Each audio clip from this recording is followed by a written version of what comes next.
This is Tuesday Cafe, produced at WMNF Tampa. We turn now to the decades long saga of the Tampa Bay Rays seeking a new stadium.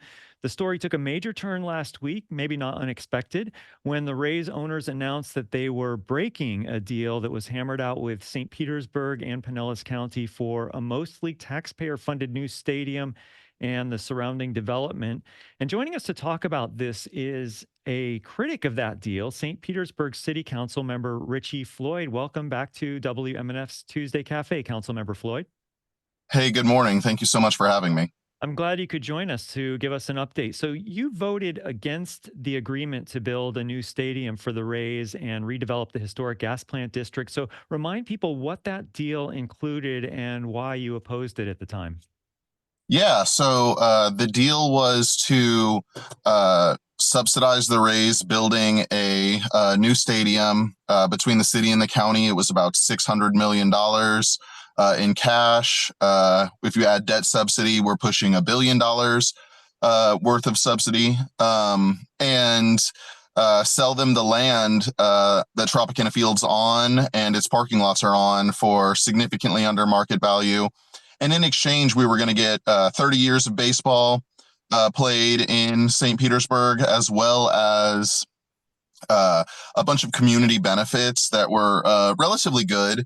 But, when you added it all up, the subsidy, the land subsidy, and the benefits we were getting back to the community and the tax dollars received, we were in a significant hole. The city itself was $250 million in the red based off of what we were going to receive versus what we were going to output in just cash subsidy alone.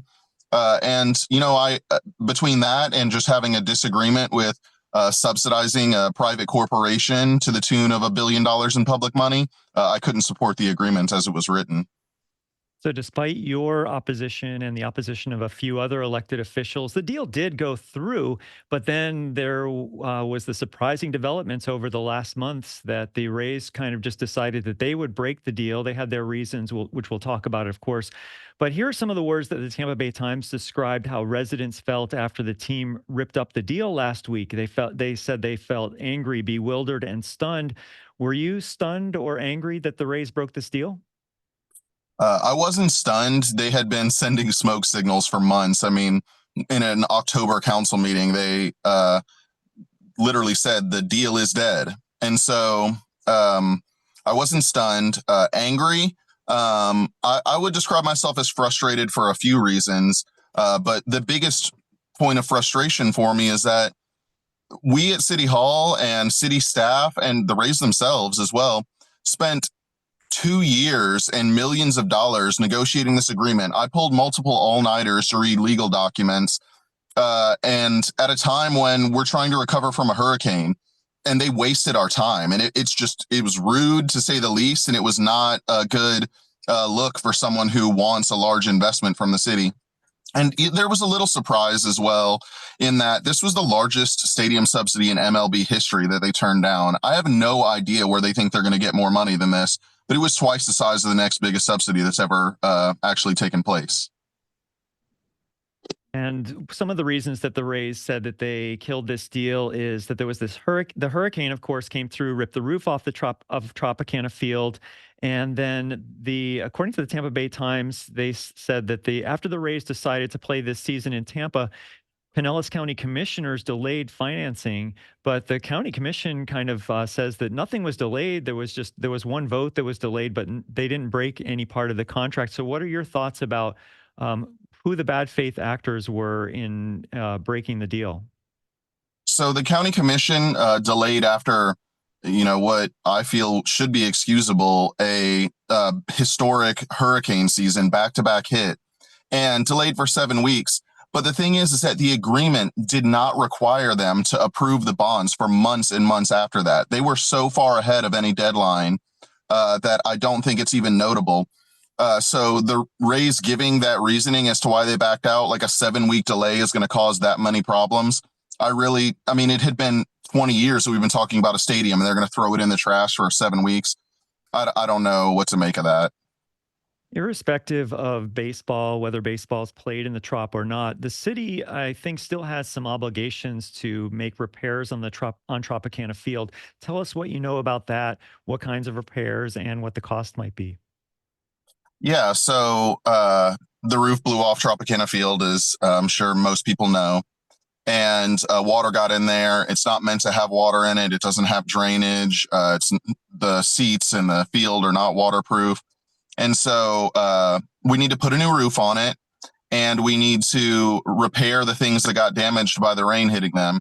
And the issue is that we owe them 3 more years of baseball there. There's 3 years left on our 30-year agreement with them. And so we're sort of in a bind that where we owe them an MLB quality stadium for 3 years, even though this stadium is basically condemned to a fate of being torn down. We have to give them a stadium for the next 3 years, and so it's an expensive proposition for such a short amount of time. My preference would be for us to come to some sort of settlement or agreement with them that says we're not going to do something that's so obviously wasteful, like rebuild a stadium that's going to be torn down 3 years after it gets finished being used.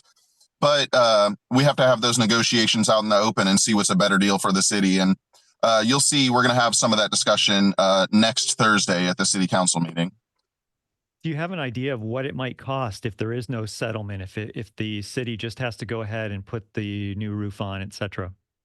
We're guessing a little north of $50 million. But the good news is, I guess I say good news, the silver lining is that the building does have insurance and FEMA does cover things that insurance doesn't cover.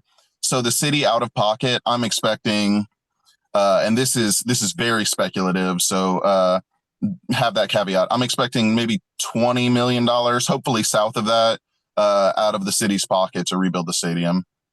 So that brings us to an idea that has kind of surfaced since the deal broke.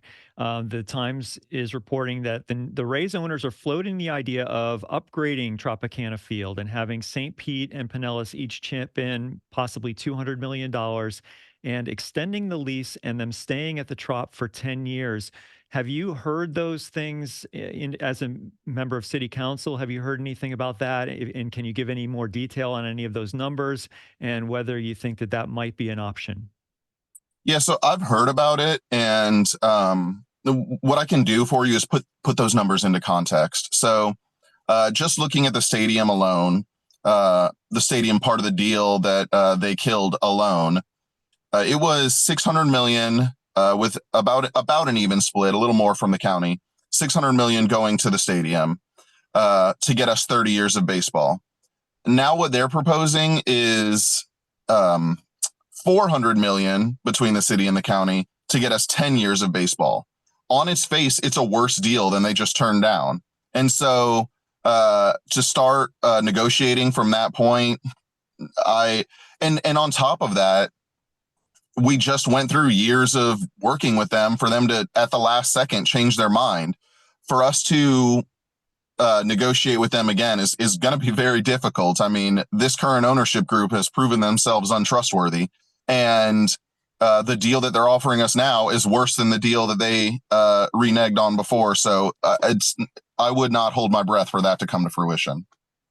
Our guest is Richie Floyd, St. Pete City Council member, and we're talking about the Tampa Bay Rays and where they might play in the future and what role St. Pete and other governments might have.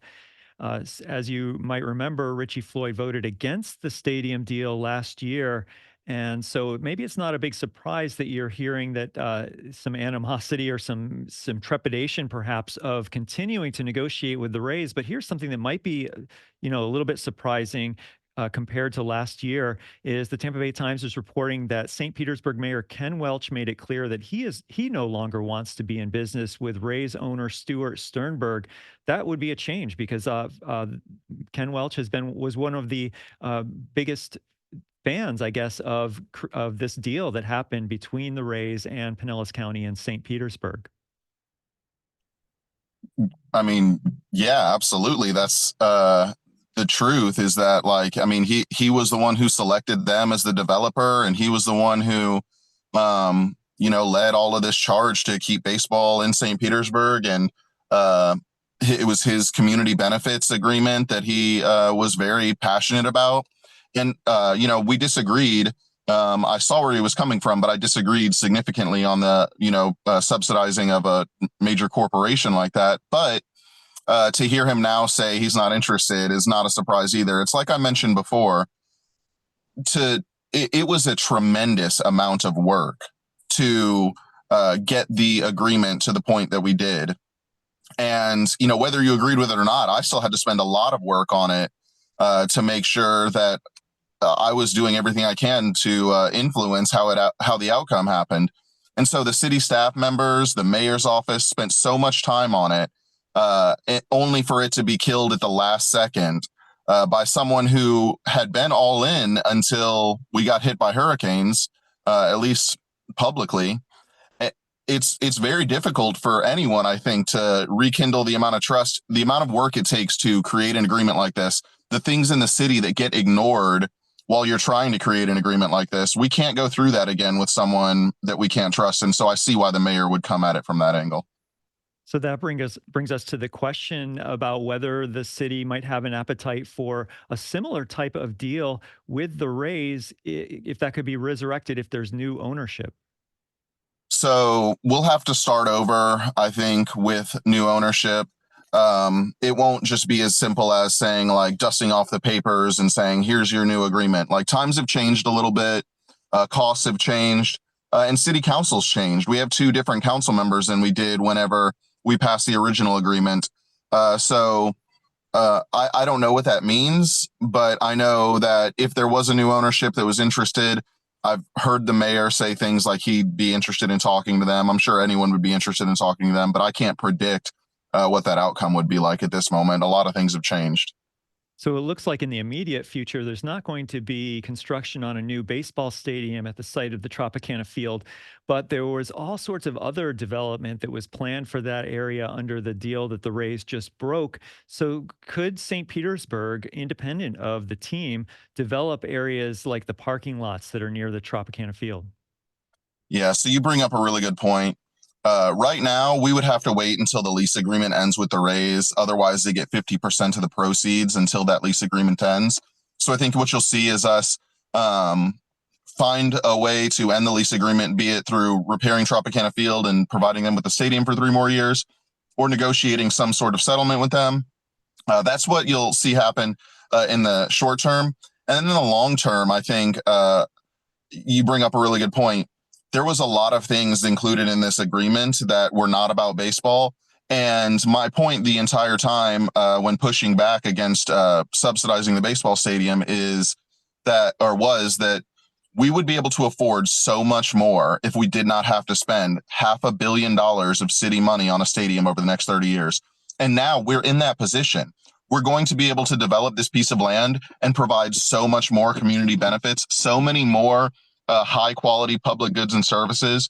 We're talking like rec centers, parks, social housing, environmental upgrades around Booker Creek. There are so many things, museums, jobs. There are so many things that are going to have so much more financing if we're not subsidizing a baseball stadium. That really, I think everyone in the city recognizes, while it does hurt to be in this position with the Rays, even if you didn't support the deal, you still know that like the city and the future of the area around Tropicana Field, our future is bright here, and it's going to be really good, and we're going to be able to get a lot done. We're an attractive place to be, and we're going to be able to invest in the things that make us attractive. Well, we're going to have to leave it on that note because we're out of time, but I want to thank you very much for coming on Tuesday Cafe today, Councilmember Floyd. Thank you so much for having me. Have a great day. Thank you, too. Thanks for joining us. Richie Floyd is a St. Petersburg City Council member, and we've been talking about the Tampa Bay Rays and where they might play in the future and what St. Pete might do with the land around the Tropicana Field.